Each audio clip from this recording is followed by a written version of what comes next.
താൻ എവിടെ പോയി കിടക്കായിരുന്നു? ഞാൻ കോർപ്പറേഷൻ ഓഫീസിൽ പോയി ചെയർമാനെ കണ്ടില്ല, ചെയർമാന്റെ വീട്ടിൽ പോയി ചെയർമാനെ കണ്ടില്ല. എനിക്ക് ആകെ ഒരു ടെൻഷനാ, ചെയർമാനെ കണ്ടില്ല. ചെയർമാനൊക്കെ അവിടെ ഇരിക്കട്ടെ, അവിടെ ഇരിക്കട്ടെ. എടോ പൂജ ചെയ്യാനെത്തിയ ഉണ്ണികൃഷ്ണൻ, അത് ഉണ്ണികൃഷ്ണൻ തന്നെ അല്ലാന്ന് നിങ്ങളെ ആരോ? താൻ എന്തൊക്കെയാ പറയുന്നേ? എടോ ഉണ്ണികൃഷ്ണനെ കുറിച്ച് തന്റെ അഭിപ്രായം എന്താണെന്ന് ചോദിച്ചേ. മാർത്താണ്ട ഡീസൽ അടിച്ചില്ലേ? ഡീസൽ അടിച്ചു. ചോദിച്ചത് കേട്ടില്ലേ? ഡീസൽ അടിച്ചു. എടോ ഉണ്ണികൃഷ്ണനെ കുറിച്ച് തന്റെ അഭിപ്രായം എന്താണെന്ന് ചോദിച്ചേ. നല്ല അഭിപ്രായം അല്ലേ? നമ്മുടെ ഗോപികയ്ക്ക് വേണ്ടി ഉണ്ണികൃഷ്ണനെ കല്യാണം ആലോചിക്കുന്നതിനെ കുറിച്ച് എന്ത് പറയുന്നു? ഗോപിയയ്ക്ക് ഈ കല്യാണം ആലോചിക്കുന്നതിനെ കുറിച്ച് തന്റെ അഭിപ്രായം എന്താണെന്നാ ചോദിച്ചത്. എനിക്കങ്ങനെ പ്രത്യേകിച്ച് ഒരു അഭിപ്രായം തോന്നുന്നില്ല. എന്നാ ഞങ്ങൾക്കുണ്ട്. അവൻ സമ്മതിക്കോ? ആദ്യം കുട്ടികളോടാ ചോദിക്കുക, അവന്റെ വീട്ടുകാരുമായിട്ട് ആലോചിക്കുക, എന്നിട്ട് അറിയിക്കാം. അത് മതിയോ? ഇയാൾക്ക് എന്താ പറ്റിയേ? കാറിലോട്ട് കയറി മണിമല മാണിക്കത്തേക്ക് പോവാം. മണിമല മാണിക്കത്തേക്കോ? അത് ഉണ്ണികൃഷ്ണന്റെ വീടല്ലേ? ഞാനില്ല, എനിക്ക് അമ്പലത്തിൽ പോകണം, 4 മണിക്ക് വഴിപാടുണ്ട്. ഈ വേഷത്തിലോ? എന്താ ഈ വേഷത്തിൽ പോകൂടെ? താൻ എങ്ങോട്ടും പോണ്ട, കാറിലോട്ട് കയറി. തനിക്കല്ലേ വഴി നിശ്ചയുള്ളൂ. ഞാൻ വന്ന വഴി പോയ വഴിയൊക്കെ മറന്നു. മറക്കേ, 2-3 വട്ടം താൻ അവിടെ പോയതല്ലേ? എനിക്ക് എന്താണെന്നറിയില്ല, പെട്ടെന്ന് ഒരു മറവി. സ്വപ്നാംബുലിസം. അത് ശരി, അപ്പൊ ബാധ ശരിക്കും ഒഴിഞ്ഞിട്ടില്ല. മാർത്താണ്ട, ആ തിരുമംഗലത്തെ വിളിക്ക്, 2 ചൂരൽ കഷായം കൊടുക്കുക. എനിക്ക് ഓർമ്മ ഒന്നും ആരെയും വിളിക്കണ്ട, എനിക്ക് വഴി നല്ല ഓർമ്മയുണ്ട്. ഒന്ന് പിടിച്ചേ, എനിക്കൊന്നു, ഞാൻ ഒന്നിന് പോട്ടെ. 1ഉം 2ഉം ഒക്കെ പിന്നീട് ആകാമടോ.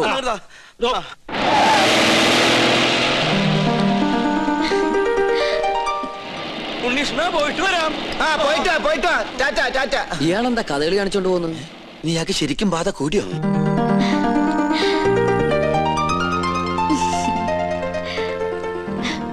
എന്താണ് തമ്പുരാട്ടിക്കുട്ടി നല്ല ഹാപ്പി മൂഡിലാണല്ലോ?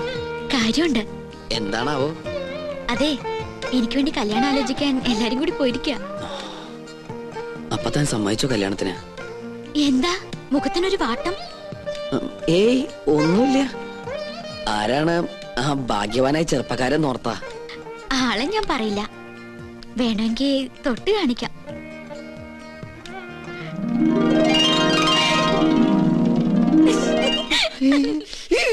അയ്യോ, അപ്പൊ അവരാ ഉണ്ണികൃഷ്ണന്റെ വീട്ടിലേക്കല്ലേ പോയത്?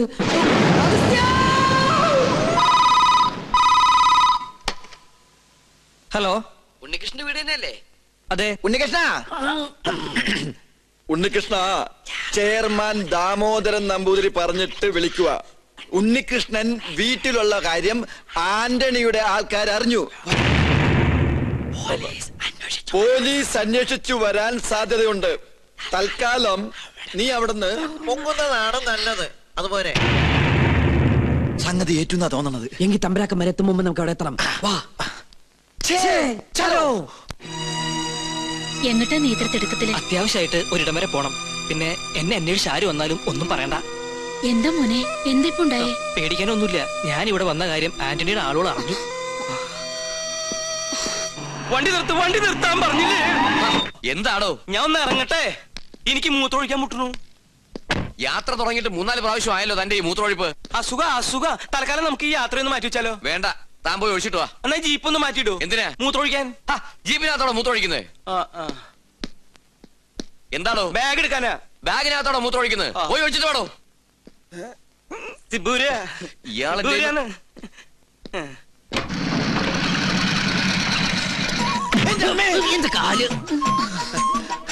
ഉണ്ണികൃഷ്ണൻ ഇവിടെ ഇല്ല. അറിയാം, അവൻ ഇവിടെ ഉണ്ടാവില്ലെന്ന് പറഞ്ഞിരുന്നു. അതുകൊണ്ടല്ലേ ഞങ്ങൾ വന്നത്. ഞങ്ങൾ ഉണ്ണിയുടെ സുഹൃത്തുക്കളാ. എന്റെ പേര് ഉണ്ണികൃഷ്ണൻ തന്നെയാ. എന്റെ പേര് അഗസ്റ്റിൻ നമ്പൂതിരി. ഞങ്ങൾ 2 ഫ്രണ്ടുക്കളാ. ബാക്കിൽ നിന്ന് വന്നേ ഉള്ളൂ. അകത്തേക്ക് വരിക. അമ്മയുടെ പേരെന്താ? സരോജിനി. എന്നാ അകത്തോട്ടിരിക്കാം. എന്നാലും അകത്തേക്ക് ഇരിക്കുന്നതിന് മുമ്പ് അമ്മ ആ സന്തോഷ വാർത്ത അറിഞ്ഞിരിക്കണം. അമ്മേ. അതെ, പിച്ചക്കാരൻ വിളിക്കണം. അത് ഞാനാ. നീയായിരുന്ന. നമ്മുടെ ഉണ്ണിക്കൊരു മഹാഭാഗ്യം കൈവന്നിരിക്കല്ലേ? ഉദയപുരം കൊട്ടാരത്തിലെ ശ്രീകണ്ഠവർമ്മയുടെ മകളും ഉണ്ണിയും തമ്മിൽ ഒരു കല്യാണാലോചന. ശ്രീകണ്ഠവർമ്മയും ഞങ്ങളും ക്ലോസ് ഫ്രണ്ടുക്കളാ. ഒരു കണക്കിന് പറഞ്ഞാൽ ഞങ്ങൾ തന്നെ ഇടനിലക്കാര്, റോക്കേഴ്സ്. അവരിപ്പോ ഇവിടെ എത്തും. അല്ല, ഉണ്ണി ഇവിടെ ഇല്ലാത്തതിന്റെ കുറവ് അവരറിയാൻ പാടില്ല. അതെ. പിന്നെ ഈ പോലീസും കേസും പ്രശ്നങ്ങളൊന്നും അവരറിയാതിരിക്കാൻ വേണ്ടിയാ പറയുന്നേ. അമ്മ അധികം ഒന്നും അവരോട് സംസാരിക്കണം. ഉണ്ണി പ്രത്യേകം പറഞ്ഞിരുന്നു. അവരെത്തി. അപ്പൊ എല്ലാം പറഞ്ഞ പോലെ. അയ്യോ, പോന്നോ? ഇങ്ങോട്ടാ പോന്നെന്ന് പിന്നീട് അറിഞ്ഞത്. താനെന്താ ഇവിടെ? സദ്യയുടെ ചുറ്റുവട്ടം എവിടെ ഉണ്ടോ അവിടെ നോമുണ്ടാവുമല്ലോ. പിന്നെ തമ്പുരാക്കന്മാർ ഇങ്ങോട്ട് പുറപ്പെട്ടു എന്ന് അറിഞ്ഞപ്പോ ഒരു ബൈക്ക് സംഘടിപ്പിച്ചു. 100-110 അങ്ങോട്ട് പാഞ്ഞു. അതെ അതെ. പിന്നെ ഇവിടെ സ്വീകരിക്കാനും സംസാരിക്കാനും ഞാൻ മാത്രമല്ലേ ഉള്ളൂ. അതുകൊണ്ട് അമ്മയ്ക്ക് ഇവരൊന്നും മനസ്സിലായില്ലേ? ഇത് ശ്രീകണ്ഠവർമ്മ, ക്ലാസ് തമ്പുരാൻ. ബാലഗോപാലവർമ്മ, മിഡിൽ ക്ലാസ് തമ്പുരാൻ. രാജശേഖരവർമ്മ, ലോ ക്ലാസ് തമ്പുരാൻ. എല്ലാവർക്കും അകത്തേക്ക് ഇരിക്കാം. അല്ല ഗോവിന്ദൻ നായർ എവിടെ? ഗോവിന്ദൻ നായരെ, കാര്യങ്ങളൊക്കെ മനസ്സിലായില്ലേ? ഇനി എന്റെ തല വെട്ടിക്കോ. നിങ്ങളുടെ തലവട്ടം ഞാനെന്താ ബാർബറോ? ഇങ്ങോട്ടൊന്ന് നോക്കിയേ. നീ എന്താ ഇവിടെ? അത് ശരി, വീട്ടിൽ കയറി വന്ന് വീട്ടുകാരനോട് നീ എന്താ ഇവിടെ എന്നാ? നല്ല അടി കിട്ടും. ആ വീട്ടിൽ കയറി വന്നേ. എനിക്ക് ഒരു പിടിയും കിട്ടണില്ല. കിട്ടിയ പിടി വിടാണ്ട് വേഗം വാ. വളച്ചുകെട്ടില്ലാതെ കാര്യത്തിലേക്ക് കടക്കാം. ഉണ്ണികൃഷ്ണന് വേണ്ടി വിവാഹം ആലോചിച്ചു വന്നാ ഞങ്ങള്. എന്നാലും ഇത്ര പെട്ടെന്നൊന്നും വേണ്ടായിരുന്നു അല്ലേ മേ? എന്നായാലും വേണ്ടതല്ലേ. എന്നാലും എനിക്കിത് അങ്ങോട്ട് വിശ്വസിക്കാൻ പറ്റണില്ല. എനിക്കും.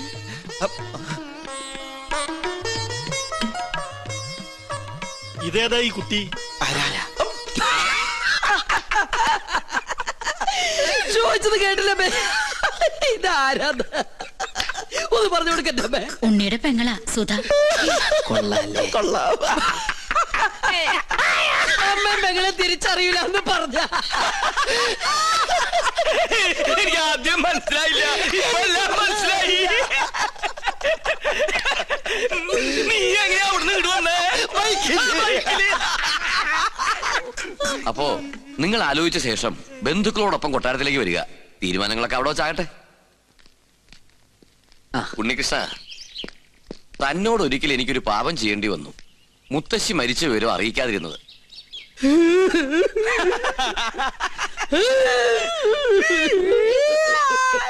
അവസാനായിട്ടൊന്ന് കാണാൻ പോലും കഴിഞ്ഞില്ല.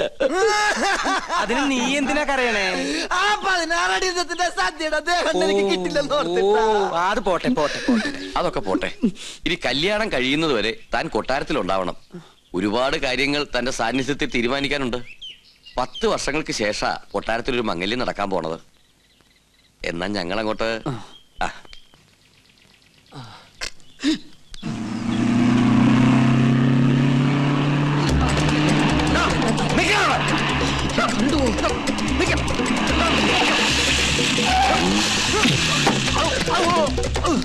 തിരുമനസ് നിരപരാധിയാണ്.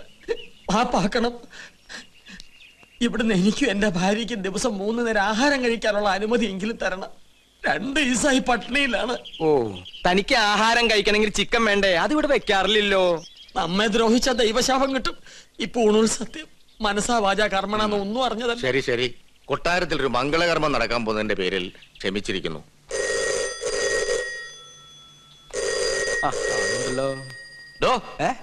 ആ ഫോണം അറ്റൻഡ് ചെയ്യടോ. ഊണും കഴിച്ച് സിൽക്ക് ഷർട്ട് ഇട്ട് നടക്ക. ഹലോ, ഉദയപുരം പാലസ് അല്ലേ? അതെ. ഞാൻ മണിമല മാണിക്യത്ത് നിന്നും ഉണ്ണികൃഷ്ണൻ നമ്പൂതിരിയാ. ഉണ്ണികൃഷ്ണൻ നമ്പൂതിരി? എന്നെ വിളിച്ചാ? അതെ, മറ്റേ ഉണ്ണികൃഷ്ണൻ. ഹലോ, എനിക്കൊരു കല്യാണാലോചനയുമായി ഇവിടെ വന്നു അറിഞ്ഞു. ശരിയാണോ? അതെ. എങ്കിൽ ഞാൻ ബന്ധുക്കളായിട്ട് അങ്ങോട്ട് വരിക, ബാക്കി കാര്യങ്ങൾ തീരുമാനിക്കാൻ. എപ്പോ? ഇപ്പൊ തന്നെ. ഇനി രണ്ടിലൊന്ന് അറിഞ്ഞിട്ട് തന്നെ ബാക്കി കാര്യം. എന്താ പറഞ്ഞു? തോന്നാരെ ആരാടോ വിളിച്ചത്? അത് ഉണ്ണികൃഷ്ണൻ. ഉണ്ണികൃഷ്ണൻ? മറ്റേ ഉണ്ണികൃഷ്ണൻ. മറ്റേ ഉണ്ണികൃഷ്ണൻ അല്ല, ഈ ഉണ്ണികൃഷ്ണൻ. എന്റെ വീട്ടിനാ. അമ്മ എന്താ പറഞ്ഞത് ഗോവിന്ദേട്ടാ? അവിടെ നിന്ന് എല്ലാവരും കൂടി ഇങ്ങോട്ട് പുറപ്പെട്ടു. ഗോവുന്നാരെ, അവരെ സ്വീകരിക്കാൻ വേണ്ട ഏർപ്പാടുകൾ ഉടനെ ചെയ്യാ. താൻ ഇതെങ്ങോട്ട് പോവാ? ഞാൻ ഈ ബാഗ് എടുക്കാൻ വേണ്ടി പോയതാ. അതെ തിരുമനസേ, ഉണ്ണികൃഷ്ണന്റെ ബന്ധുക്കൾക്ക് വേണ്ടി ക്ഷേത്രത്തിൽ വിശേഷാൽ പൂജകൾ വല്ലതും നടത്തണോ ആവോ? ആവാം. അവരെന്തിനാ ഇപ്പൊ ഇങ്ങോട്ട് വരണേ?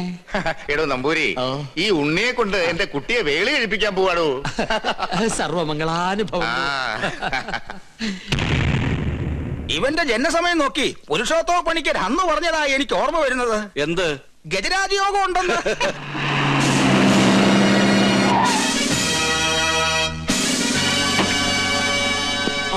പേടിക്കൊന്നും വേണ്ട, എല്ലാ പ്രശ്നങ്ങളും തീർക്കാൻ വന്നാ ഞങ്ങള്.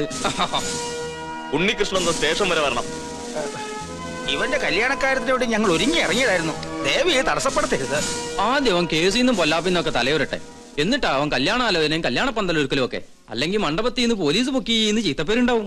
തിരിച്ചു വന്നിട്ട് സ്റ്റേഷനിൽ ഹാജരായ പോരെ? പോരാ, ഇത്രയും ദിവസം ഞങ്ങളെ വെട്ടിച്ചേർന്ന് തന്നെ വലിയ കുറ്റം. കേസ് ചാർജ് ചെയ്യാതിരുന്നേ ദാമോദര സാറ് പറഞ്ഞോണ്ടാ. എടോ, ആന്റണി ഒരു കോംപ്രമൈസിന് തയ്യാറായിട്ടുണ്ട്. നീ പോലീസ് സ്റ്റേഷനിൽ വന്നൊന്ന് രമ്യയിലെത്തുക, എന്നിട്ട് കേസ് രാജിവെക്കുക. പിന്നെ മനസമാധാനായിട്ട് പെണ്ണ് കാണേ, കല്യാണം കഴിക്കുക, എന്ത് വേണേലും ആകാലോ. ഞാൻ ഈ കാണിക്കുന്ന സ്നേഹമൊക്കെ ഇതിന്റെ ആണെന്ന് കരുതിയാ മതി. ഞാൻ വരാം. ഞാനില്ലാന്ന് കരുതി യാത്ര മുടക്കണ്ട. നിങ്ങൾ പുറപ്പെട്ടോളൂ. അതാ അതിന്റെ ശരി.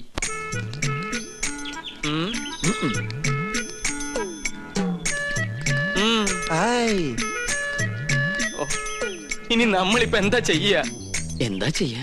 ഞാനൊന്ന് പറഞ്ഞോട്ടെ, നമ്മളിപ്പോ എന്താ ചെയ്യുക? ഇയാളെ കൊണ്ട് വലിയ ശല്യമായില്ല. എന്നാ ഞാൻ വേറൊന്ന് പറഞ്ഞോട്ടെ, നമ്മളിപ്പോ എന്താ ചെയ്യേണ്ടത്? വീക്കുന്നുണ്ടല്ലോ. എന്താ 3 പേരും കൂടി ഒരു ചുറ്റിക്കളി? ഇയാൾ ശല്യം ചെയ്യണു. ഹാ, ഇയാൾ അടുക്കളയിലേക്ക് ചെല്ല്, സദ്യയുടെ കാര്യങ്ങൾ ശ്രദ്ധിക്ക. ഓ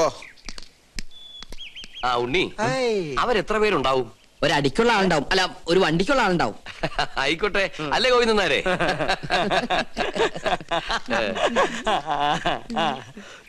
ഇപ്പൊ കണ്ടാ ചിരിയുണ്ടല്ലോ, കുറച്ച് കഴിയുമ്പോ കൊലച്ചിരിയാവും. എല്ലാം പൊളിയൊന്നും ഉറപ്പായല്ലേ? എന്നെ കൊണ്ടൊന്നും പറയിപ്പിക്കണ്ട. ഇത്രയൊക്കെ വരുത്തി വെച്ചിട്ട് എന്റെ നാവില് നല്ല തെറി പോലും വരുന്നില്ലല്ലോ ഈശ്വര. ഇവര് വന്ന് ഈ കല്യാണക്കാരി ആലോചിച്ചപ്പോ നിനക്ക് പറ്റില്ല എന്ന് പറയായിരുന്നില്ലടാ നാരങ്ങ മോറ. എന്നോട് ക്ഷമിക്കണം, വേറെ നിവൃത്തി ഇല്ലാത്തോണ്ട് ഞാൻ വിളിച്ചതാ. എന്ത് വേണേലും വിളിച്ചോ, അവൾക്ക് വേണ്ടി എന്ത് സഹിക്കാനും ഞാൻ തയ്യാറാ. അത്രയ്ക്ക് ഇഷ്ടപ്പെട്ടു പോയി ഗോപികെ.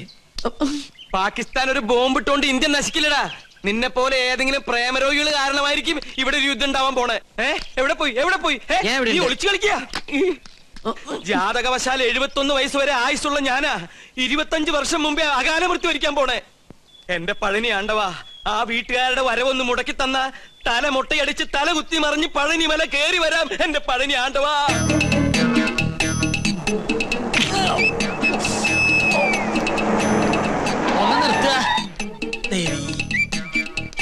ഉദയപുരം കൊട്ടാരത്തിലേക്ക് കല്യാണം ആലോചിച്ചു പോണ പാർട്ടിക്കാരല്ലേ? അതെ, എങ്ങനെ മനസ്സിലായി?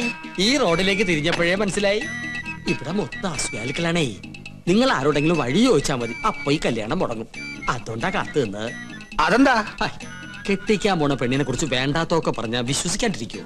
എല്ലാവരും പറയണത് കേട്ട് നിങ്ങൾ പിന്മാറാതിരിക്കാനാണ് നോം വന്നത്. എന്താ പെൺകുട്ടിയെ പറ്റി നാട്ടുകാർക്ക് ഇത്രമാത്രം കുറ്റം പറയാനുള്ളത്? ഒക്കെ വെറുതെ കേട്ടോ കുശുമ്പ്.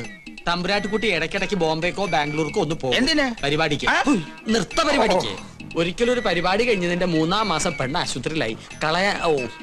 കളയാൻ കൊണ്ടുപോണതല്ലേ എന്ന് ഒരുത്തൻ നമ്മുടെ മുഖത്ത് നോക്കി ചോദിച്ചു. അവന്റെ ചെള്ളക്കിട്ട് ഒരെണ്ണം കൊടുത്തു തോം. പഠിച്ചോണ്ടിരുന്ന കാലത്ത് ഒരിക്കൽ അങ്ങനെ ഒരു അബദ്ധം സംഭവിച്ചു എന്ന് നാട്ടുകാരുടെ ഇടയിൽ സംസാരം ഉണ്ടെന്ന് കരുതി എപ്പോഴും അങ്ങനെ സംഭവിക്കോ? വണ്ടി തിരികെ കൊട്ടാരത്തിലേക്ക് പോണില്ലേ? ഒരു കൊട്ടാരം ചട്ടിയും കലവുമ്പോ തട്ടിയും മുട്ടിയും നോക്കി ഇരിക്കും. ചട്ടിയുടെ വക്ക് പൊട്ടിയെന്ന് കരുതി ആരെങ്കിലും ഉപയോഗിക്കാതിരിക്കൂ. ലക്ഷങ്ങൾ എണ്ണി തരില്ലേ? അങ്ങനെ തട്ടിയും മുട്ടിയും നടക്കുന്ന പെണ്ണ് ഞങ്ങളുടെയൊക്കെ വേണ്ട. ഞങ്ങളെ തറവാട്ടി പറഞ്ഞവരാ. കണ്ടിട്ട് തോന്നുന്നില്ലല്ലോ. വണ്ടി എടുക്കടാ. രണ്ട് കൊണ്ടാലെന്താ, കല്യാണം കലക്കില്ലേ? ടാക്സി. അയ്യോ, ദേ അവരെത്തി. പെണ്ണിന്റെ തന്ത ചത്തൂന്നും പറഞ്ഞ് അവരെ വന്ന വഴിക്ക് തന്നെ പറഞ്ഞു വിട്. ഗോവിന്ദട്ട മരിച്ചു പറയട്ടെ. എത്രയായി? ഒരു 150 കൂടെ. ആ എന്നാ പിടിച്ചോളൂ, 200. നീ നിന്റെ വീട്ടുകാരെ നോക്കി നിൽക്കുകയാണല്ലേ? അവരിനി ഭാഗത്തേക്ക് വരില്ല. അന്ന് കോഴി മാംസം കാണിച്ച് നീ നമ്മ കൊട്ടാരത്തിൽ നിന്ന് പുറത്താക്കിയതിന് ഒരു ചെറിയ ശിക്ഷ. നോമി കല്യാണം മുടക്കി. നീ വലിയവനാടാ, വലിയവൻ. ഇന്നാടാ നിന്റെ മഹത്വം ഞാൻ അറിയുന്നത്. താങ്ക്സ് പറയടാ. Thank you very much. കല്യാണം മുടക്കിയെന്ന് അറിഞ്ഞപ്പോ ഇവനെന്തിനാ ഇത്ര സന്തോഷിക്കണേ?